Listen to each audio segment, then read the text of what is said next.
2009 онд гарсан Orphan хэмээх сэтгэхүйн аимшигын кинод өгүүлэгддэг үйл явдал Америкийн нэгдсэн улсын Индиана мужийн нэгэн гэр бүлд тохиолджээ. 6 настай Украин охиныг өргөж авсан эмэгтэй эхэндээ хүүхдээ хайсан хэрэгт буруутгагдсан боловч тэрээр охиноо 22 настай сэтгцийн өвчтөе одоо эмэгтэй байсныг нь олон нийтэд дийлгэсэн байна.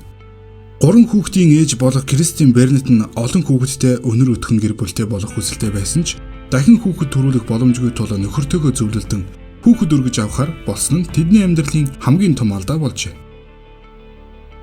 45 настай Кристин Барнет түүний экс нөхөр 43 настай Майкл Барнет нар үрчилж авсан Украин гаралтай Наталья Грис хэмээх охиныг Индиана мужийн Лафет дахь орон сууцанд хаяж сарын дараа Канада руу нүүсэн байна. 3 жилийн турш ганцаараа орхисон хэрэгт тэдгээр хүмүүс татагдсан байна. Өргөж авсан охиноо хайж явсан хэрэгт буруутгагдсан боловч тэрээр уг нэхэмжлэлийг нийцааж бид нар залилангийн золиос болсон гэж мэдгдсэн бөгөөд тэдний өргөж авсан охин нь үнэндээ насанд хүрсэн сэтгцийн өөрчлөлттэй одоо эмэгтэй бөгөөд түүгэрч үл барам өөрсдийнх нь амьд хүргийг оролцсон хэмээн мэдүүлэг өгсөн байна. Тэд 2010 онд 6 настайгийнх Наталья Грисийг Флоридагаас үрчилж авчээ.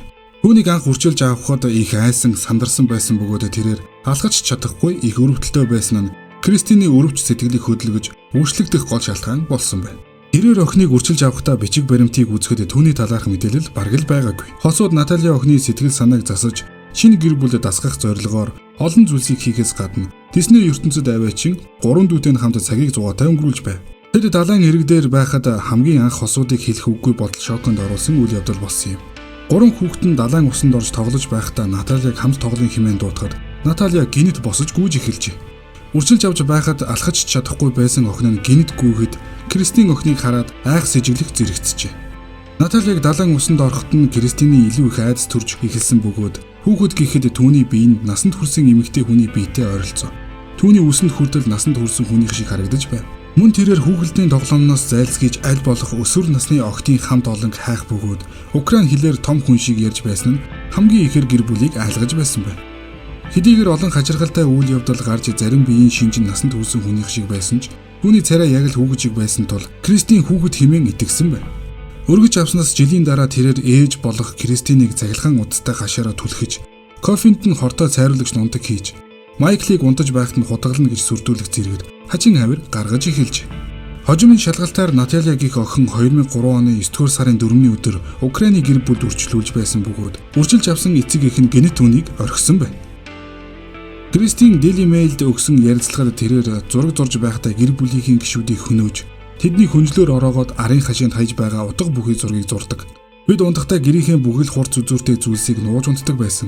Тэрч бүхэл кофенд хортой цайруулагч нундаг хийж байхыг нь хараад түүнээс юу хийж байгааг асуухад би чамайг алах гэж хичээж байна гэж хэлдэг байсан гэж. Мөн тэрээр Наталья бол насанд хүрсэн эмэгтэй хүн. Түүний сарын тэмдэг нь ирдэг. Том хүнийх шиг шүттэй. Тэр манад ирснээс хойш 1 см ч өсөөгүй хэмээсэн байна. Эдгээр явдлуудын дараа Натальяг тэдний амьдардаг дүүргийн сэтгцийн эмнэлгийн харай хяналтанд ор байлгаж эхэлсэн билээ. Улмаар сэтгцийн эмчнэр Наталья Грисийг 1989 онд төрсөн болохыг баталж шүүхээс түүний төрсөн гэрчлэгийг өөрчлөхийг шаардж. Гэвч өнгөрсөн 9-р сарын 11-нд Натальягийн 2010 онд буюу айлд үргүүлэхийн өмнөхөн хийлгэсэн ясны шинжилгээнд үндэслэн Майкл Кристин нарыг хүүхдийн эсрэг гэмт хэрэгт буруутган шүүхэд дуудсан байна. Гэрчийн мэдүүлэг болгон ашигласан тэрхүү шинжилгээг Натальяг хүүхэд гэж тодорхойлсон байж.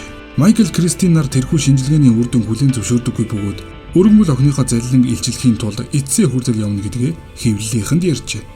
Шүүхээс хосуудын асан хамгаалагчаас татгалзах өргөдлийг хүлээн авч Натальяг асан хамгаалах эрхийг хэрэгсэхгүй болгосон байна. Кристин Натальяг насанд хүрсэн хүн болохоор төрсний гэрчлэгийг нь өөрчлөхийг шүүхээс шаардаж байгааг. Уг үйл явдал нь 2009 онд гарсан Orphan хэмээх сэтгэхүйн аимшигын кинонд өгүүлдэг үйл явдалтай тун төстэй учир та бүхэн тухайн кинон дээрээс дэлгэрэнгүй үйл явдлыг үзэх боломжтой юм байна.